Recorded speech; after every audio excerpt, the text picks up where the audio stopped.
Cette semaine, à Église en sortie, on parle du rapport sur la liberté religieuse dans le monde avec Marie-Claude Lalonde, directrice nationale de l'Aide à l'Église en détresse Canada.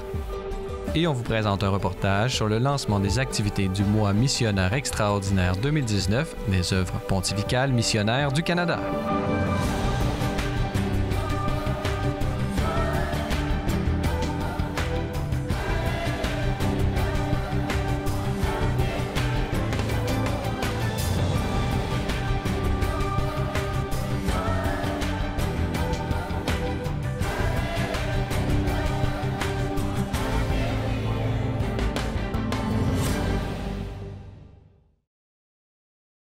Bonjour mesdames et messieurs et bienvenue à Église en sortie. Aujourd'hui à l'émission, nous allons traiter de liberté religieuse et pour nous en parler, nous avons avec nous en studio Madame Marie-Claude Lalonde. Bonjour. Bonjour. Marie-Claude Lalonde, on vous connaît, on vous a déjà reçu à l'émission. Vous êtes la directrice nationale pour tout le Canada de l'Aide à l'Église en détresse, un organisme qu'on connaît bien ici. L'Église, vraiment, vous couvrez le monde entier. Alors, c'est un plaisir de vous avoir avec nous pour parler de ce rapport que vous venez de publier sur la liberté religieuse. Le rapport vraiment très attendu, là, à chaque 2 ans, je crois, vous le publiez. Alors, c'est justement là-dessus que j'aimerais discuter avec vous pour savoir où en est la liberté religieuse dans le monde aujourd'hui. Pouvez-vous d'abord peut-être nous préciser, là, sans aller dans la définition juridique, mais qu'est-ce que c'est que la liberté religieuse? Bien, la liberté de religieuse, la liberté de religion, c'est la capacité qu'on a ou la liberté qu'on a de pouvoir vivre sa foi seul en public, de pouvoir enseigner aussi sa religion. Donc, lorsqu'il y a des contraintes, c'est là qu'on commence à parler de problèmes de liberté religieuse. Mais au départ, c'est un concept qui est quand même assez large. Puis c'est vraiment une des libertés les plus fondamentales qui existent quand la liberté religieuse est en danger. Toutes les libertés le sont d'une certaine façon, parce que c'est lié à la conscience humaine. Oui, en fait, dans la Déclaration universelle des droits de l'homme, c'est dans le même article que la liberté de pensée et de conscience. Donc, je pense que ça dit déjà beaucoup. C'est très lié. Votre rapport que vous publiez à tous les 2 ans, comme je l'ai dit, là, à l'Aide à l'Église en détresse sur la liberté religieuse dans le monde. Alors, pouvez-vous nous parler du rapport lui-même, peut-être quand est-ce que ça a débuté, un peu les buts que vous poursuivez en publiant ce rapport? Bien, le but qu'on poursuit, c'est vraiment d'alerter la population. La liberté religieuse, c'est quelque chose dont on parle très peu, dont les médias parlent très peu, et lorsqu'on en parle, c'est toujours d'une manière pour dénoncer une situation bien particulière, mais nous, on tente de dresser le portrait de ce qui se passe à travers le monde, et comme nous, on parle beaucoup de persécution des chrétiens, on peut pas parler de persécution des chrétiens sans parler plus largement de liberté religieuse. C'est un très grand rapport, puisque vous parcourez à peu près 180 pays. Avec moi, j'ai le rapport abrégé, là, qui est vraiment son titre. Vous faites au départ une espèce de résumé là, des différentes problématiques qu'on observe, là, les éléments essentiels, comme vous l'appelez. Pouvez-vous nous dire en gros, d'abord, est-ce que la liberté religieuse dans le monde, est-ce que ça s'est amélioré en 2018 ou est-ce que ça s'est vraiment dégradé d'une certaine façon en général dans le monde? Bien, je peux vous dire que d'un rapport à l'autre, donc de 2 ans en 2 ans, on voit de manière générale toujours une dégradation de la situation. C'est un phénomène qui est en croissance, les problématiques de liberté religieuse, et je vois pas le jour où ça va changer malheureusement. Pour toutes sortes de raisons, c'est de plus en plus difficile. Vous avez, bon, justement, toutes ces raisons, nous allons les analyser ensemble, si vous le voulez bien. Justement, dans ces éléments essentiels que vous notez, vous parlez d'une certaine façon d'un ultranationalisme, là, comme vous le définissez. Qu'est-ce qu'on entend par là et comment ça met en danger la liberté religieuse? Oui, l'ultranationalisme, dans le fond, on sait un peu ce que c'est le nationalisme, être fier de sa patrie, faire la promotion de sa culture, de sa langue. Et l'ultranationalisme, ça va un peu plus loin. Ça veut dire qu'on voudrait que tout le monde soit comme nous. Donc, je vais vous donner un exemple bien concret. En Inde, les partis politiques au pouvoir, au niveau fédéral, mais aussi dans les différentes provinces, dans certaines provinces, veulent une Inde, on parle de l'Hindoutva, donc qui est une théorie qui voudrait que l'Inde appartienne uniquement aux hindous. Alors tout de suite, eux visent une restriction de la liberté religieuse. Ça se fait de façon formelle, de façon informelle, mais tout ça au nom du nationalisme. Donc c'est une façon de recentrer l'identité sur la religion d'une certaine façon. Est-ce que c'est la seule forme d'ultranationalisme qui existe, la récupération de la religion à des fins politiques, pourrait-on dire? Est-ce qu'il y a d'autres types d'ultranationalisme qui existent? C'est surtout ce qu'on voit, dans le fond. C'est pour des visées politiques, économiques. On prétend défendre notre patrie et de cette manière-là, on écrase des groupes minoritaires qui sont souvent des groupes religieux. Toujours dans les éléments essentiels du rapport, vous parlez de l'indifférence, surtout occidentale, liée à l'analphabétisme religieux. Qu'est-ce que c'est que l'analphabétisme religieux? L'analphabétisme religieux, c'est bien clair. Ce sont des sociétés comme les nôtres, les sociétés occidentales, où on ne parle plus ou à peu près plus du religieux, sinon que pour en parler de manière négative, mais on ne s'attarde pas aux différents aspects du religieux. Ce qui fait que lorsqu'un événement religieux se passe, on a de la difficulté à l'analyser, à en comprendre l'importance, les tenants, les aboutissants. Et je ferai remarquer que dans les médias francophones, beaucoup de journaux, beaucoup de stations de télévision avaient des journalistes pour le domaine religieux. Ils sont tous disparus au moment où on se parle. Alors, c'est un peu ça, l'analphabétisme religieux. Et en quoi ça peut avoir des conséquences sur le plan des relations internationales et du respect de la liberté religieuse? Bien, ça peut avoir des conséquences sur la liberté religieuse du simple fait que la population n'arrive pas à comprendre les enjeux. Alors, si on ne comprend pas un enjeu, si on a peur de quelque chose parce qu'on ne connaît pas bien la situation ou la chose, à ce moment-là, bien, il y a un repli. Et le repli, bien, souvent aussi, c'est signe de polarisation ensuite. Dans le monde, on le sait, il y a de nombreux conflits plus ou moins explicites, mais il y a encore de la guerre dans plusieurs pays. On parle particulièrement au Moyen-Orient dans votre rapport, Syrie, Irak. Quel est l'état de la situation et la liberté religieuse en ce moment là-bas? Au Moyen-Orient, c'est variable. Ça varie beaucoup d'un endroit à l'autre. Par exemple, en Irak, la situation s'est améliorée. C'est l'un des rares cas d'amélioration cette année parce que, justement... On partait de loin. On partait de très loin et puis l'État islamique a été repoussé. Pas partout, mais presque. Enfin, ils ont une très petite présence maintenant. Et ça a donné le champ libre aux populations pour revenir. Et on a vu dans certaines villes des populations de chrétiennes revenir à presque 50%. Donc, en faisant ça, du coup, les chrétiens reviennent, on revient à une pluralité religieuse et on revient possiblement à la situation d'avant la guerre, c'est-à-dire au moment où les musulmans, les chrétiens vivaient très bien ensemble. On a même vu récemment le secrétaire d'État, le cardinal du Vatican, le cardinal Parolin, qui s'est rendu lui-même en Irak et on parle éventuellement d'un voyage du pape dans ce pays. Selon vous, est-ce que la situation actuellement serait propice à une visite du pape, là? C'est des rumeurs. C'est difficile à dire. Ce qui est le problème au Moyen-Orient, c'est que souvent les situations sont volatiles. Donc, je peux vous dire, oui, aujourd'hui, la situation est très bonne. Demain, qu'est-ce qu'il va arriver? J'en ai aucune idée. C'est un petit peu le problème avec le Moyen-Orient. On a des gouvernements qui sont instables, qui ont de la difficulté à défendre leur territoire. Et c'est un peu le résultat de tout ça, mais je pense que ça pourrait faire un très grand bien que le Saint-Père se déplace vers le Moyen-Orient. On voit que quand on se déplace encore plus à l'est vers la Chine et tout ça, là, on voit qu'il y a encore des situations qui vont non pas seulement de la discrimination, mais de la persécution explicite. Là. Comment est-ce que vous décrivez un peu là, la situation de la liberté religieuse vraiment pour l'Asie du Sud-Est et l'Asie? Oui, bien, ça aussi, c'est variable d'un pays à l'autre. Le pire étant assurément la Corée du Nord, où il n'y a aucune liberté religieuse. Alors, il n'y a même pas matière à interprétation. Ça n'existe pas là-bas.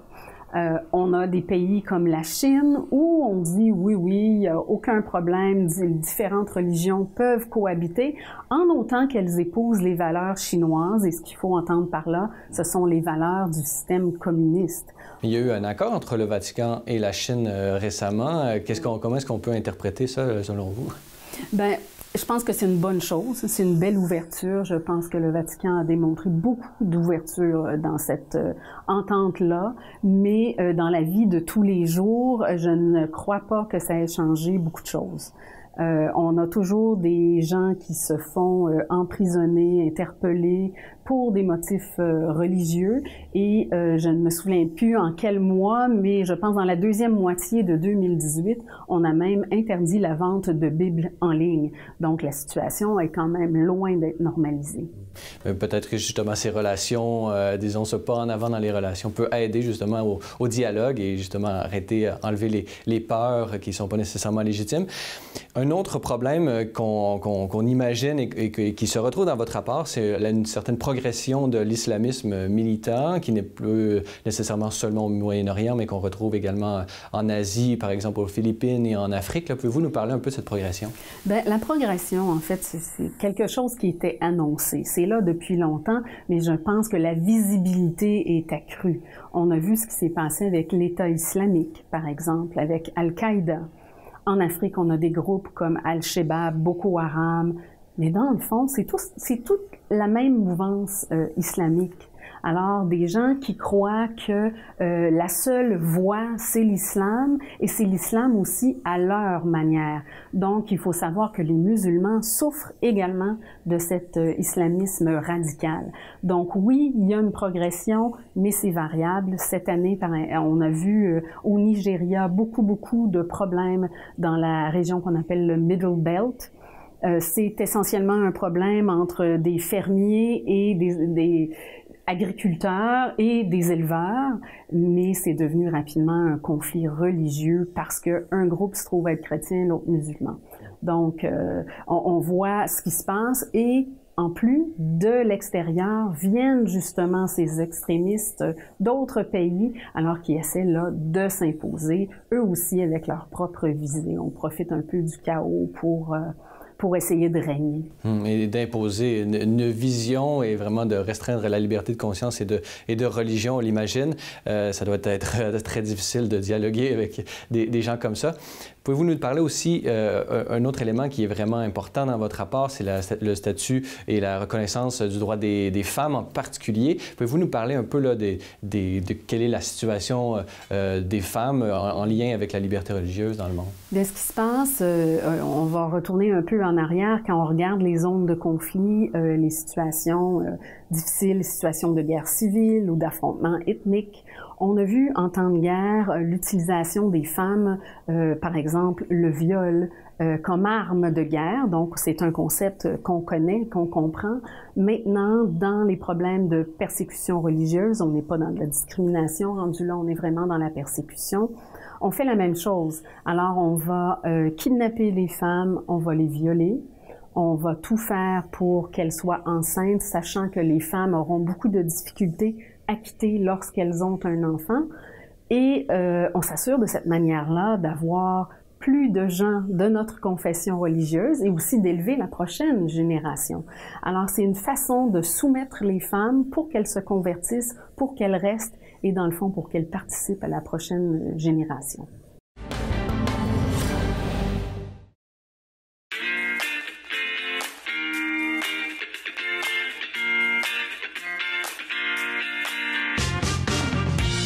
Alors, je suis le père Yolande Ouellette, directeur national des œuvres pontificales missionnaires au Canada francophone.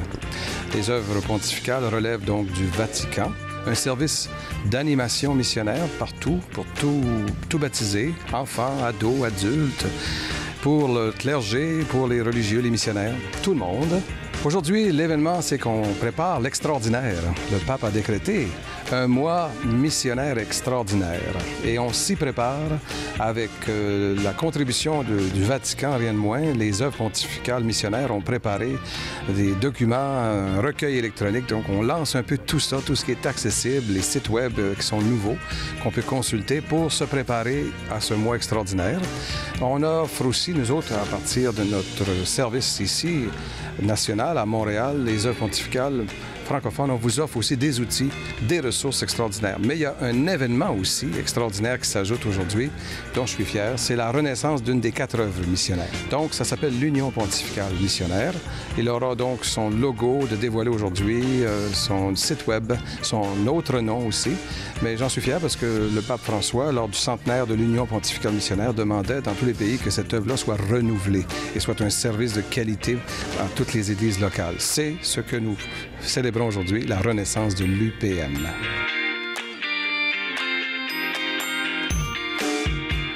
On offre beaucoup de ressources. D'abord, celles qui nous arrivent du Vatican, qu'elles sont riches parce qu'elles sont offertes à l'Église universelle. Et donc, en plus de 6 langues, on trouve des documents, des vidéos, on trouve le recueil électronique. Donc, dans ce fameux site du Vatican, on y retrouve des réflexions aussi, des considérations importantes sur la mission.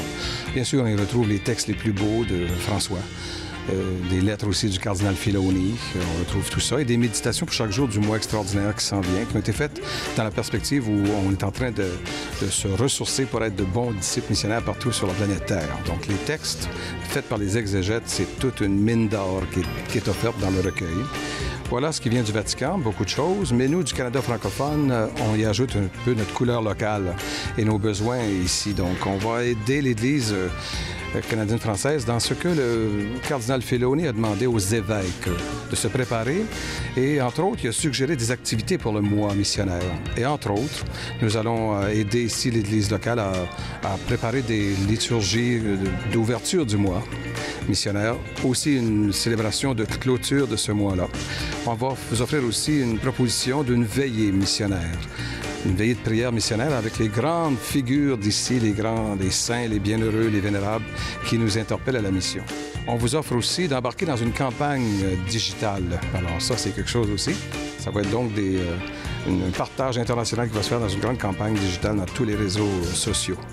Nous, on offre aussi donc des outils nouveaux. On offre beaucoup de ressources venant des 3 derniers papes. Donc, qu'est-ce qu'ils ont dit sur la mission? On a fait une recherche, donc des citations sur ce que dit Jean-Paul II, ce que dit François et ce que dit Benoît XVI sur la mission. Et sur le thème « Baptiser et envoyer ».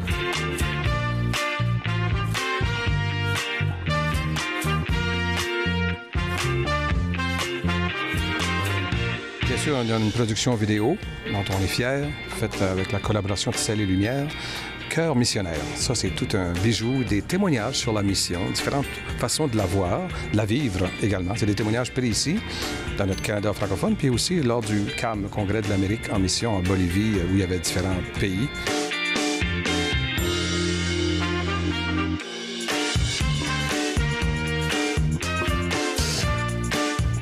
Alors pour toutes ces ressources pour se préparer au mois missionnaire extraordinaire, je vous rappelle qu'il y a donc le site du Vatican, qui c'est en anglais, là, October 2019 donc, .va pour Vatican, .va. Il y a aussi notre nouveau site de l'Union pontificale qui s'appelle Animation missionnaire, donc animissio.ca pour Canada. Et bien sûr, là où on trouve beaucoup de ressources spécifiquement pour le thème à approfondir et les célébrations qu'on veut s'offrir, c'est missionfoi.ca.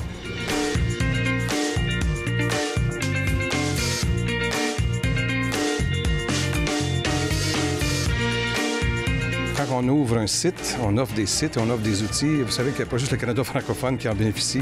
J'ai des échos déjà de l'Afrique qui nous remercient de ce que j'envoie. J'ai des échos d'Amérique latine, de certains documents qu'on a traduits en espagnol, rien de moins. J'ai des échos de documents en anglais qu'on a mis sur le site donc, du Vatican, rien de moins. Fait que mes espoirs, c'est que nos ressources servent actuellement à se préparer, tout le monde, au mois extraordinaire. Le pape a dit qu'il va être extraordinaire dans la mesure où tout le monde va s'y préparer sérieusement à partir de octobre l'an passé, mois missionnaire, donc de 2018. Donc, c'est le temps, si ce n'est pas fait encore, de former des équipes, des comités pour préparer ça au plan de nos petites églises paroissiales là, et aussi au plan des églises locales, de nos diocèses. C'est grand temps, c'est mon souhait aujourd'hui. Préparons-nous.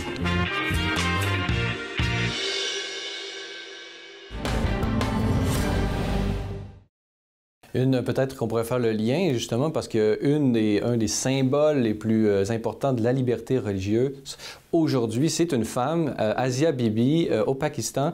À l'heure où on se parle, il y a une décision de la Cour suprême qui a rejeté un appel, je crois, qui voulait l'empêcher de quitter le pays. Alors, pouvez-vous nous aider un peu là, à nous décrire un peu la situation à l'heure actuelle? Bien, la situation d'Asia Bibi, rapidement, c'est une mère de famille pakistanaise accusée de blasphème en 2009.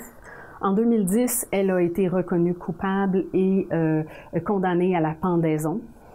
Il y a eu ensuite une série d'appels, mais une série d'appels très longue parce que la situation était tellement délicate. 2 personnes se sont fait assassiner pour l'avoir publiquement défendue.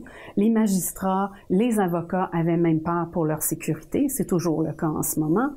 Finalement, en octobre dernier, la Cour suprême entend sa cause, la déclare non coupable sur toute la ligne, mais là, dans les rues descendent des manifestants musulmans extrémistes. Alors, c'est pas la majorité de la population, mais c'est une minorité qui s'est fait bruyante et même violente à certains égards. Et ils ont demandé au gouvernement que le gouvernement laisse place à une permission d'en appeler à la Cour suprême, ce que le gouvernement a accepté, et le gouvernement a aussi accepté d'interdire à Mme Bibi de quitter le pays. Donc, très récemment, ce qu'on a vu, c'est un refus de la Cour suprême d'entendre cet appel-là et une liberté totale maintenant de Mme Bibi, mais elle a passé 9 ans dans les couloirs de la mort, tout ça pour une discussion qui aurait mal tourné. Donc, c'est vraiment quelque chose où on s'attaque à cette femme-là, on s'attaque aux chrétiens, on donne des difficultés épouvantables à sa famille parce qu'elle est en prison, c'est une chose, mais la famille a été sous attaque. Elle a de belles grandes filles maintenant qui, elles aussi, ont vécu des moments très, très douloureux. C'est une histoire à suivre. Oui. On vient de parler de l'intolérance islamiste dans plusieurs pays qui fait obstacle à la liberté religieuse. Vous mentionnez également dans le rapport l'islamophobie elle-même qui peut être un obstacle à la liberté religieuse, j'imagine, des musulmans. Alors, pouvez-vous nous parler un peu là, du développement? Est-ce qu'il y a eu progression, régression de l'islamophobie dans le monde et peut-être en Occident plus spécifiquement? Oui, bien en fait, c'est la même chose pour tout le monde. Quand on parle du rapport où je vous disais la situation se détériore, elle se détériore pour tout le monde. Elle se détériore pour les chrétiens, elle se détériore pour les musulmans, elle se détériore pour les juifs. Alors, toutes les grandes religions, ou presque, sont visées selon la région du monde. Et je pense qu'il y a une grande incompréhension. On parlait d'analphabétisme. Il y a tout d'abord une grande ignorance. Qui est l'autre?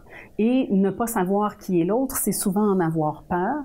Et donc, la phobie dans l'islamophobie ou la christianophobie dont certains parlent, je suis plus ou moins d'accord avec le terme, mais phobie, donc la peur de ce qu'on ne connaît pas. Et donc, facteur numéro 1, l'ignorance. Comment on va arriver à endiguer ce phénomène-là? Je pense que c'est par la discussion, par les échanges, par l'éducation également. Dans certains pays, on fait beaucoup d'éducation au dialogue interreligieux. C'est quelque chose qu'on connaît moins ici. On n'a peut-être jamais senti cette nécessité-là, sauf que je pense que là, oui, avec la montée, comme on dit, de l'islamophobie, les actes violents envers la communauté juive et aussi certains actes contre la communauté chrétienne, je pense que il faut s'asseoir ensemble, il faut prendre le temps de se connaître, il faut se parler. On a tous avantage à régler cette question-là, peu importe la dénomination religieuse à laquelle on appartient. Vous avez mentionné l'antisémitisme. Dans le rapport, on fait référence à la situation des Juifs en France qui semble se détériorer. Et vous utilisez même l'exemple vraiment d'un acte horrible qui a eu lieu. Pouvez-vous nous parler un peu de cette situation? Oui, bien, je n'ai pas de chiffres particuliers pour la France et tout ça. Je sais que ça augmente. Il y a des organismes, il y en a au Canada aussi, qui recensent les actes violents contre la communauté juive.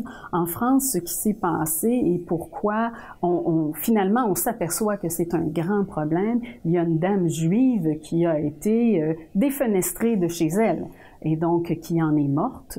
Et je pense que ça fait réaliser à tout le monde en France et ailleurs qu'il faut s'occuper de l'intolérance, quelle qu'elle soit. Qu'est-ce que vous pensez maintenant, si on regarde notre propre pays, le Canada, là, quels sont vos jugements là, justement sur ces 2 années que vous avez analysées? Quel est l'état de la liberté religieuse au Canada? Bon, je pense qu'il faut dire que la liberté religieuse se porte bien. Je sais que tout le monde n'est pas d'accord avec moi quand j'affirme ça, mais pourquoi j'affirme ça? C'est vrai qu'il y a des problèmes, c'est vrai qu'il y a des actes, on en a eu des actes violents, comme par exemple à la mosquée de Québec il y a 2 ans. Il y a des violences, c'est clair, mais il y a aussi un système judiciaire pour épauler les gens qui ont des problématiques. Donc, la différence, c'est que dans des pays du tiers-monde, il n'y a pas de système. Alors, si on voit sa liberté restreinte par le gouvernement, c'est encore plus difficile d'avoir un système pour nous épauler, ou par d'autres groupes, souvent on n'a pas de recours. Alors ici, quand bien même qu'il se passe quelque chose, de manière générale, on a des recours. Par contre, si la liberté religieuse de manière générale se porte bien, il faut dire que au Canada, il y a un inconfort. Moi, j'appelle ça de l'inconfort religieux. On n'est pas à l'aise de parler religieux, on n'est pas à l'aise d'afficher ses convictions religieuses. Il n'y a qu'à aller dans les écoles, les enfants ne parlent pas de ça. Ils comprennent assez vite que c'est pas le sujet à aborder avec les amis dans la cour d'école. Donc oui, il y a un malaise. Il y a un malaise qui parfois est alimenté par certaines actions de certains groupes, même parfois du gouvernement. On a vu avec le problème des bourses pour les emplois d'été.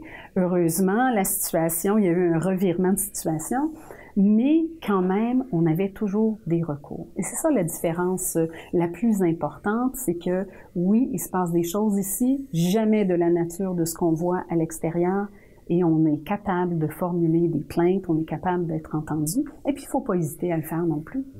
Ce rapport 2018 se positionnait sur les 2 dernières années. Alors là, j'imagine qu'il y a 2 ans qui s'ouvrent devant vous. Là, quels sont les pays ou quels sont les enjeux que vous regardez de plus près? Toujours les mêmes, hein, dans le fond. C'est, comme je disais, c'est des situations qui sont mouvantes. Donc, cette année, on a remarqué l'ultranationalisme, mais avant, on avait ce qu'on qualifiait d'hyper-extrémisme, qui, dans le fond, qui était l'extrémisme poussé à son paroxysme. Donc, les situations évoluent. Et le but du rapport, c'est vraiment de voir l'évolution des choses. C'est rare que ça change du tout d'un rapport à l'autre, mais au moins on peut suivre l'évolution. On publie le rapport sur la liberté religieuse à tous les 2 ans, mais entre les années où il n'y a pas de rapport sur la liberté religieuse, on a un rapport sur la persécution des chrétiens. Et donc, on en est maintenant à travailler sur le rapport qui devrait sortir en 2019 concernant la persécution des chrétiens. Et là aussi, c'est la même chose. On suit l'évolution des situations déjà existantes. Et vous serez bien évidemment invité ici même à Église en sortie pour en discuter. Si on veut en apprendre davantage sur l'aide à l'Église en détresse ou lire les différents rapports, là, comment on s'y prend? Oui, on peut aller sur notre site web qui est le www.acn-canada.org et vous allez dans la section Informations. Sinon, il y a toujours les numéros de téléphone qui apparaissent sur le site web. Donnez-nous un coup de fil, ça va nous faire plaisir.